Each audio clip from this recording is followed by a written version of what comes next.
La larga sombra de Jeffrey Epstein nunca se termina. Es eterna como la milla verde que transitan en sus últimos días los condenados a muerte en los Estados Unidos. Jeffrey Epstein es un fantasma que persigue a sus antiguos amigos y clientes, que realmente nunca fueron sus amigos. Cientos de archivos continúan filtrándose en los últimos días y no solo dejan de revelarnos vínculos nuevos con personajes de la élite, sino también con el mundo de las más altas finanzas y la tecnología. Una serie de correos electrónicos filtrados por el Congreso norteamericano intentan mostrarnos que el magnate pervertido también influyó, con su lobby monstruoso, en el universo cripto. Algunos medios señalan que Epstein fue clave para impulsar Bitcoin, la criptomoneda más importante y más estable de la actualidad. Pero veremos que esto no es del todo cierto y que hay que aprender a leer entre líneas. Estos archivos señalan que entre 2015 y 2017 su financiación no fue directa, sino a través del director del Media Lab del MIT, el reconocido Instituto Tecnológico de Massachusetts, que a su vez estaba colaborando con un programa para desarrollar el software de Bitcoin. Pero, a ver, es crucial que pongamos el ojo en el director del MIT de aquel entonces, para poder entender este nexo controversial. Hoichi Ito nació en Kioto, Japón,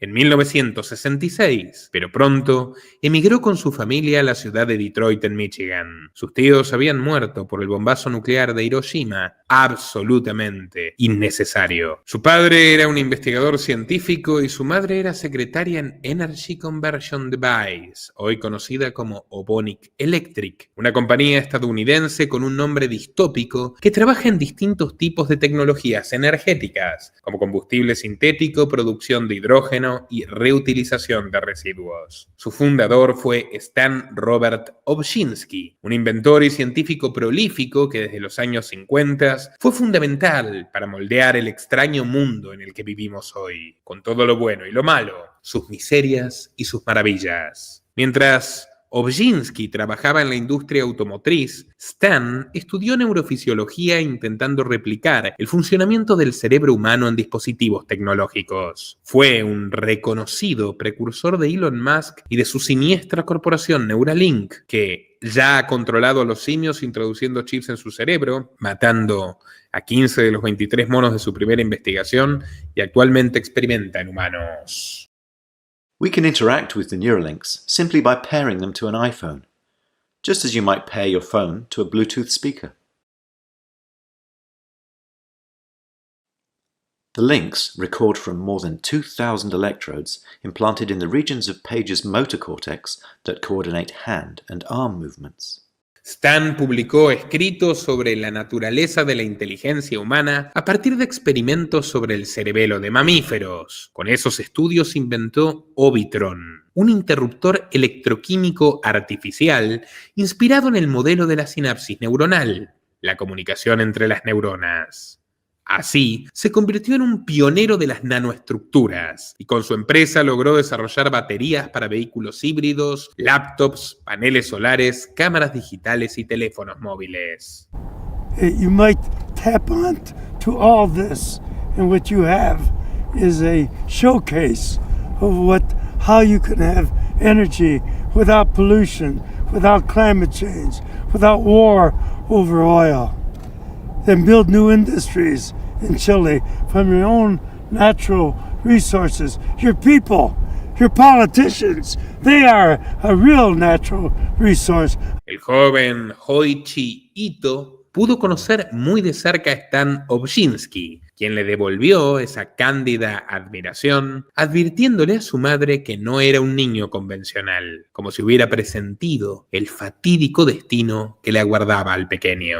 Ito regresó a Japón a los 14 años de edad, pero no quería ser como los demás adolescentes. Influenciado por Obshinsky, comenzó a experimentar con un flamante y extraño invento: la computadora doméstica. Era uno de los pocos japoneses que usaban D-Source, la fuente, uno de los primeros proveedores de servicios online que le permitía a los usuarios acceder a foros de debates, noticias, correos electrónicos y bases de datos. Un auténtico antecesor de la Internet. Inmerso en esa magia, Ito regresó a Estados Unidos para estudiar informática en la Universidad de Tufts, un enclave académico donde conoció a Pierre Omidyar, un estudiante que era ni más ni menos que nieto de Mahmoud Mir Jalali, el general del ejército imperial iraní que colaboró para reinstaurar el poder del Shah, el monarca musulmán despótico que acabaría teniendo el apoyo militar de los Estados Unidos durante la Guerra Fría.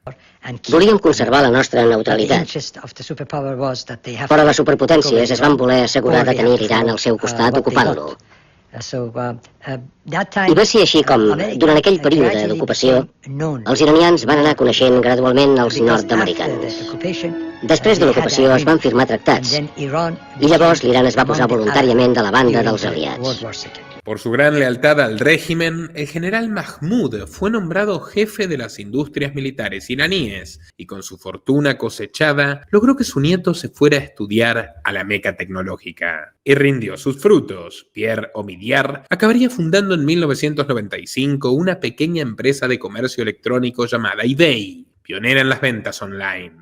Al día de hoy, Pierre es una de las personas más ricas del mundo, con un patrimonio de $8.700 millones que gasta en grandes cantidades de donaciones al Partido Demócrata y creando portales web de corte progresista, donde incluso llegó a contratar a Glenn Greenwald, pero después presionarlo hasta que renuncie, un gran premio Pulitzer de periodismo que no quiso ser cómplice de la caza de brujas feminista contra Assange. Ito tuvo un destino similar, pero persiguiendo una ruta diferente, porque él abandonó la universidad para ir a trabajar a la corporación de su ídolo Stan Obzhinsky, quien lo apoyó en sus primeras inversiones. Ito cofundó en 1995 Digital Garage, un desarrollador de plataformas digitales, y luego creó Infoseek, el principal motor de búsquedas de Japón. Ya en 1997, la revista Time lo había incluido entre la Cyber Elite, y en 2001, el Foro de Davos lo consideraba uno de los líderes globales para el mañana. Ito se convirtió en inversor de riesgo, apoyando desde sus comienzos a corporaciones que probablemente le suenen familiares: Twitter, Kickstarter de crowdfunding, Wikia, Fotopedia, una red de empresas que hoy forman parte del imperio tecnológico que domina nuestro mundo. Por semejantes influencias, en abril de 2011, Ito fue elegido como director del laboratorio de investigación del MIT, y no era poca cosa. El Instituto de Tecnología de Massachusetts es uno de los centros académicos más prestigiosos y avanzados del planeta. Más de 30.000 empresas fueron fundadas por profesores y exalumnos del MIT, compañías que abarcan la ingeniería eléctrica, la computación, la biotecnología, la robótica, la criptografía, la ciberseguridad y la inteligencia artificial. Allí nacieron o fueron desarrollados inventos como el sintetizador musical, la resonancia magnética, la ingeniería genética, el láser, las baterías de litio, el router de Internet, los microprocesadores, los chips avanzados, los algoritmos criptográficos y las piernas robóticas biomecánicas. La decisión de elegir a Ito fue arriesgada, ya que no poseía título universitario y sostenía algunas opiniones que para la academia eran controvertidas. Pero fue un gesto muy inteligente y celebrado que un autodidacta llegase a presidir el MIT, reconociendo realmente sus méritos, no ese espíritu corporativo, burocrático. Pero bueno, como algunos tecnócratas que frecuentaban el MIT, predicaba posturas algo libertarias, pero muy incongruentes con su ambiente y su propia vida. En diciembre de 2011, escribió un ensayo en el New York Times explicando cómo una menor regulación promueve la creatividad tecnológica. En la Universidad de Oxford también había dado discursos defendiendo férreamente la libertad en Internet y afirmando que lo mejor era que los usuarios controlasen sus propios datos, algo que hacía rato que no era más que una utopía. Facebook, con Mark Zuckerberg, ya había pactado con el mismísimo diablo, el Pentágono de los Estados Unidos, para brindarle cualquier tipo de información privada de los más de 1.000 millones de individuos que ya desde entonces tenían una cuenta. Mr. Zuckerberg, would you be comfortable sharing with us the name of the hotel you stayed in last night?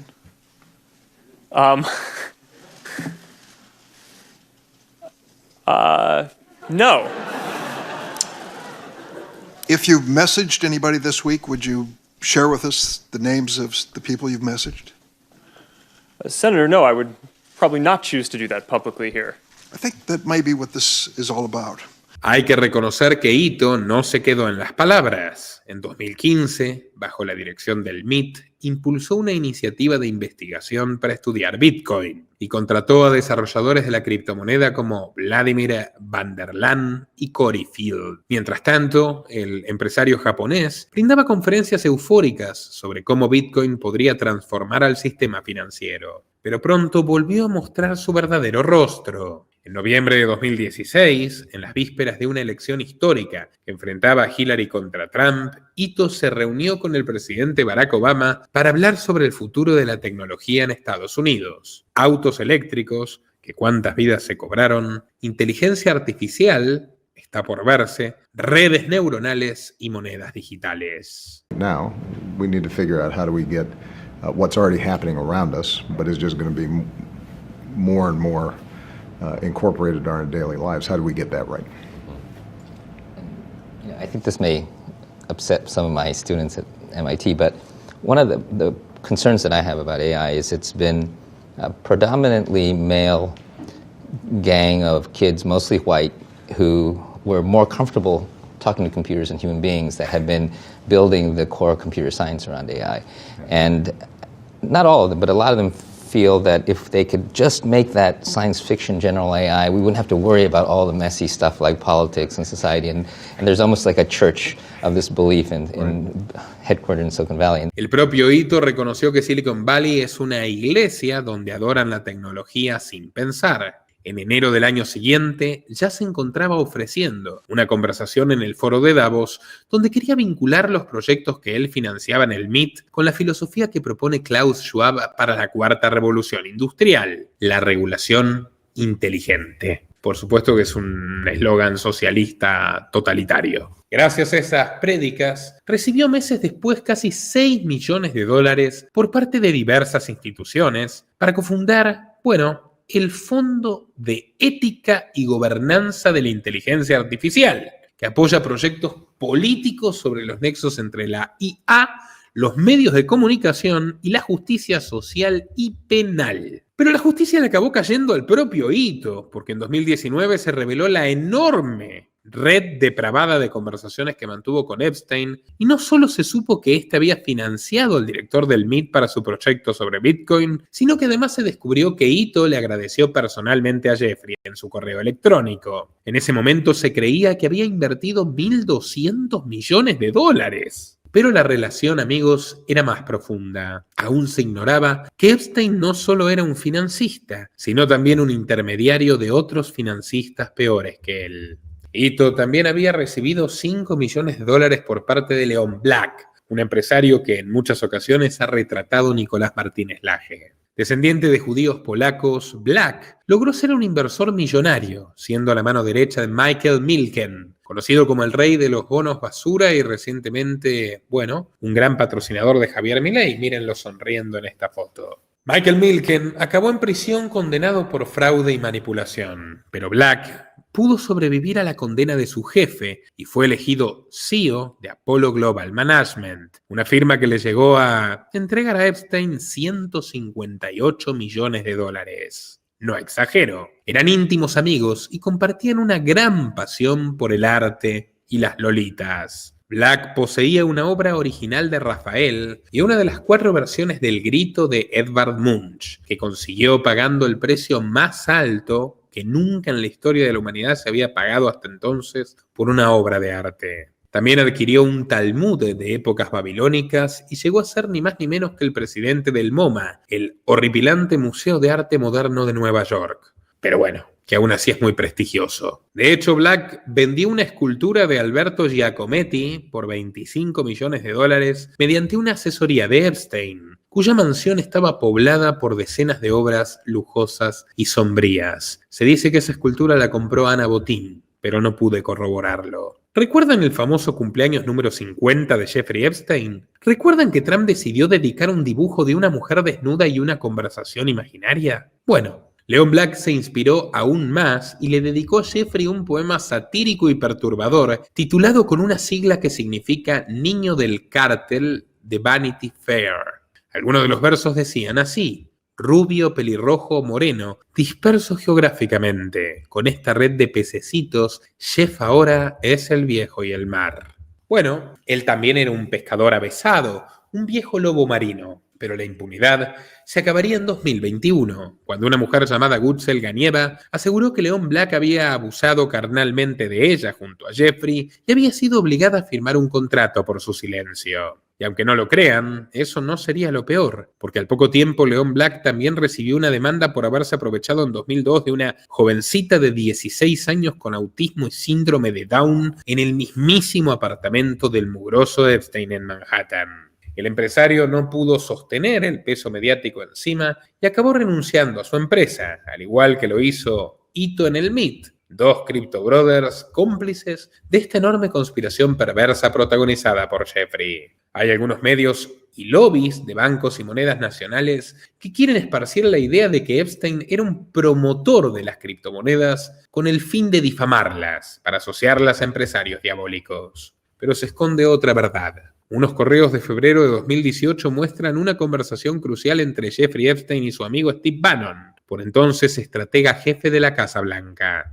El magnate lo presionó para que el Departamento del Tesoro comenzara a planificar un proyecto que regulase las criptomonedas aplicando un sistema fiscal. Quería implementar un programa de divulgación para que los estadounidenses informasen al gobierno sobre sus retornos obtenidos con las cripto, ya que creía que dichos programas ayudarían a la administración a joder a todos los malos, que para Jeffrey Epstein eran los evasores fiscales. Era todo lo que estaba en el mundo. ¿Por qué el mismo Epstein, que invirtió millones en Bitcoin, pretendía ir contra la naturaleza esencial del Bitcoin, buscando regularlo y quitarle el anonimato de los usuarios? ¿Se arrepintió? ¿O estaba cumpliendo órdenes del Mossad? ¿Quién lo sabe? Pero conociendo la inteligencia maquiavélica de este sujeto, creo que lo pergenió desde un principio. Invirtió en esta cripto para infiltrarse y conocer cómo funcionaba y quiénes la desarrollaban. No olvidemos que fue espía del Mossad y un colaborador entusiasta de la CIA. No son gente muy confiable, que digamos honestamente. Amigos, los invito a colaborar en patreon.com/Nicolás Moraz. Ahora también tenemos tienda en patreon.com/Nicolás Moraz. Necesitamos recaudar para financiar la siguiente temporada de Los Liberales. Así que si quieren seguirnos viendo, esperamos soporte en patreon.com/Nicolás Moraz con recompensas exclusivas desde tan solo $3 mensuales. Y también tenemos una tienda para quienes quieran comprar cosas por única vez, incluyendo videos por encargo. Hasta la próxima.